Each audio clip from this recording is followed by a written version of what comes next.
Bonjour et bienvenue pour cette nouvelle émission avec aujourd'hui un invité qui est un artiste à part entière, un auteur, compositeur, interprète qui est doté d'une voix qui joue à fond de ses contrastes. Il a été révélé au grand public il y a presque 20 ans maintenant dans la Starac 5. Bonjour Pascal Monod. Bonjour. Alors Pascal, tu as la musique dans le sang depuis ton plus jeune âge, hein, je crois. Ah, ouais, on peut dire ça, ouais, bien sûr. Ouais, ouais, avec un père pianiste, ouais, pianiste, musique classique plutôt au départ, et puis après, je suis tombé dans voilà, vers 10-12 ans, les Beatles, Dylan, et puis après le rock de façon beaucoup plus générale. Et tu vas vite te faire repérer hein, par les maisons de disques. Ouais, enfin vite, oui, c'est vrai que j'ai commencé à jouer dans la rue vers 16 ans. Après, j'ai monté un groupe.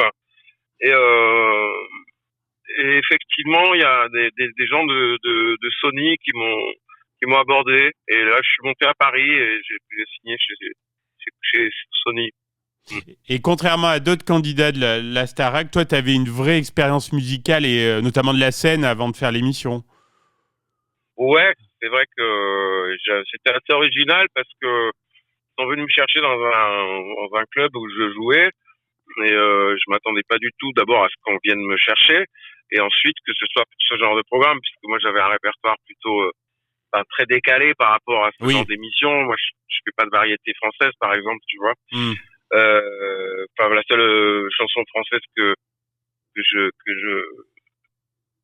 qui me touche c'est vraiment c'est Bachung, Gainsbourg, Johnny, un ce peu, genre non? là.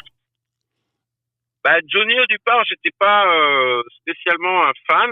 Hmm. Mais j'ai appris à le connaître et j'ai appris à l'apprécier. Voilà. Oui. Mais en plus, comme j'ai eu le privilège, si tu veux, de le connaître et de l'apprécier en live, si je puis Oui. dire, hein, puisqu'on a travaillé ensemble sur l'émission, bon bah ça c'était génial.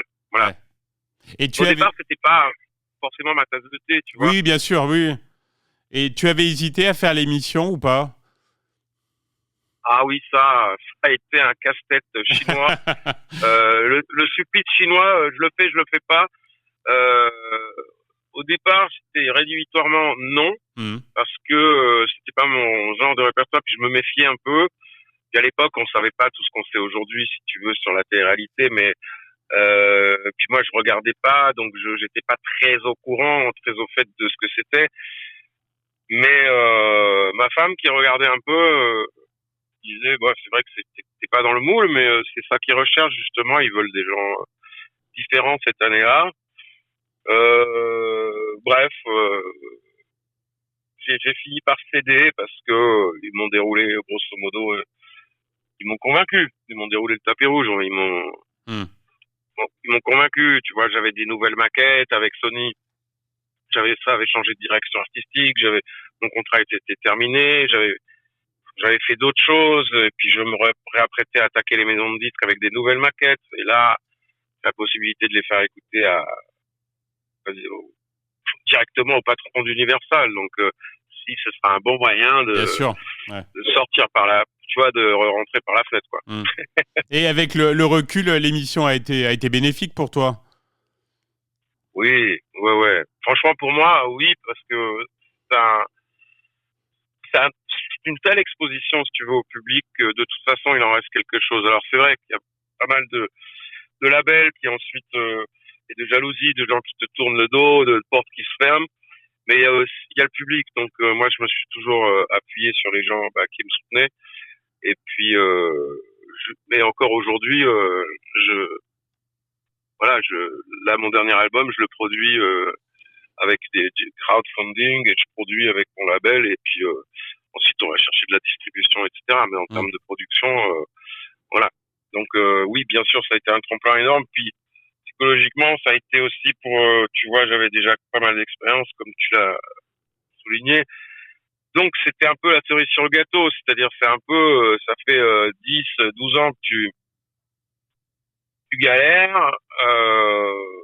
D'un coup, tu signes des autographes à tour de bras dans la rue en tant que chanteur, si tu veux, même si c'était pas mes propres chansons, et etc. C'était quand même une reconnaissance telle et à un tel niveau de notoriété que ça m'a clairement enlevé Hum. le complexe et la chape de plomb, tu vois, de l'artiste maudit qui arrive pas à signer en maison de disque, qui etc. Il y en a plein, si tu veux, hein, des gens qui rêvent de ce métier. Moi, j'ai la chance de le faire depuis toujours, mais là, avec ça en plus, avec l'exposition en plus, c'est clair que voilà, ça te met quand même plus à ton aise, hein, c'est clair quand même. Hum. Donc à la sortie de l'émission, tu as sorti un album intact avec Universal, mais tu vas vite te détourner quand même de ce système, non des maisons de disques. Oui, c'est vrai que Universal avait une vision très, très, très, très à côté de ce que je voulais faire, c'est-à-dire très commercial, très variété. Et moi, je voulais faire ce que j'ai fait, hein, c'est-à-dire de la pop rock en français, bon, pour dire vite. Hein. Oui. Voilà. Et donc ensuite, j'ai tracé ma route sur 2 albums solo que j'ai fait suite à la rencontre d'un réalisateur et puis de l'éditeur de Mano Negra et d'NTM dans son, on va dire, historique. Oui. Parce que Dominique Tisselin, voilà. Et puis, voilà. Oui, je me suis éloigné d'Universal, bien sûr. Oui, Ouais. tu fonctionnes en indépendant, quoi, pour tout ce qui est Ouais, album, scène. ouais. Ouais, ouais. Donc auteur-compositeur, c'était mieux comme ça parce qu'on n'arrêtait pas de me proposer des chansons, alors que j'en écris depuis que c'est la première chose que j'ai faite de ma vie, Ah oui. c'était d'écrire des chansons. J'avais 14, 15, 16 ans et tu vois, t'arrives dans une maison de disques qui te signe, toute la journée tu fais des selfies avec des gens, etc., etc. Et on te signe pas pour et tu vois, on Oui, essaie oui. encore de te placer des chansons alors que t'as des belles chansons. Ouais. Bon, c'était chiant, je préférais partir. Hmm. Donc Pascal, tu as sorti en décembre un best-of avec un petit jeu de mots là, et donc c'est le meilleur de Mono en 15 ans là depuis 2006, Un jeu de mots. 2006-2021. Ouais. Quel jeu de mots. Eh ben je sais pas, non, il s'est marqué Beast-of. Ah oui. Ils disent, ouais, Beast of. B-E-A-S-T. Voilà, Ouais, Beast, parce que c'est la bête. c'est la bête, voilà. Ouais. Voilà, on a calmé la bête, on a barré le A pour faire best of. Et ouais, ça m'a amusé ouais, j'ai trouvé ce titre comme ça. C'est un peu comme un tact d'ailleurs. Oui. Les titres, ça vient ou ça vient pas. Celui-là, il est venu tout de suite, tout seul. Donc voilà, je compile un petit peu tous les titres que je préfère sur mon parcours. Donc les 4 premiers albums.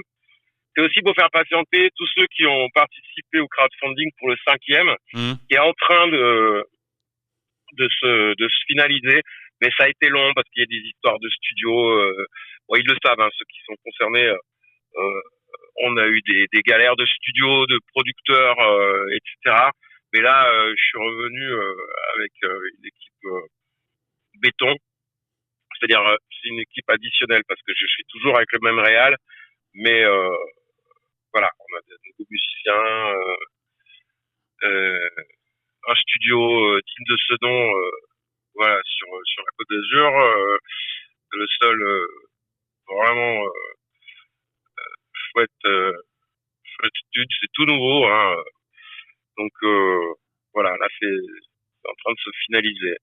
Donc tes projets 2025, donc c'est un nouvel album, de la scène, il y a autre chose? Ouais, bien sûr. De toute façon, l'album sert à aller sur scène.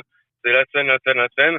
Oui, enfin, après je peux pas trop en parler parce que c'est pas sûr, mais bref, tu sais que, enfin bon, moi j'ai fait des études de lettres, j'ai toujours écrit, etc. Mais là j'ai un, j'ai un bouquin Ah, dans les tiroirs qui, ouais, depuis des années. Euh, il y a un éditeur qui m'avait sollicité, puis j'ai un peu laissé tomber parce que c'est très très autobiographique et puis il y a des choses que j'ai pas tellement envie que le public sache. Bref, on verra.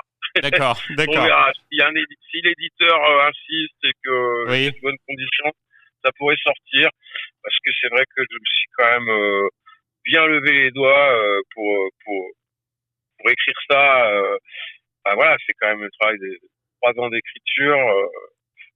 Je me suis même fait une tendinite à l'épaule pour l'écrire. Il y a Ah j'ai oui, fait des carrément. séances. Ah oui. J'ai fait des séances de 12 heures où je mangeais pas. Non, j'ai écrit comme un taré. J'ai D'accord. fait 800 pages et puis après j'ai réduit. Le premier éditeur m'a demandé de réduire, j'ai réduit à 600. Puis là, je réduis encore pour que ça soit vendable, lisible, dans le sens vendable, que les gens aient pas 400 pages à lire, si tu veux. Hmm. Bon, on va voir. Tu Avec viendras, mon tour. tu viendras nous en reparler sur cette antenne. C'était vraiment Avec plaisir. très agréable d'échanger avec toi. Avant de se quitter, quel titre du best-of tu veux qu'on diffuse là après l'entretien? Oh, ce que vous voulez. 400 coups, par exemple, le premier. Très bien. Parfait, bah écoute, c'est noté. Donc on le lance tout de suite et on te dit à très bientôt sur Logos FM, Pascal Monod. À bientôt, Stéphane. Merci de ton accueil. À bientôt.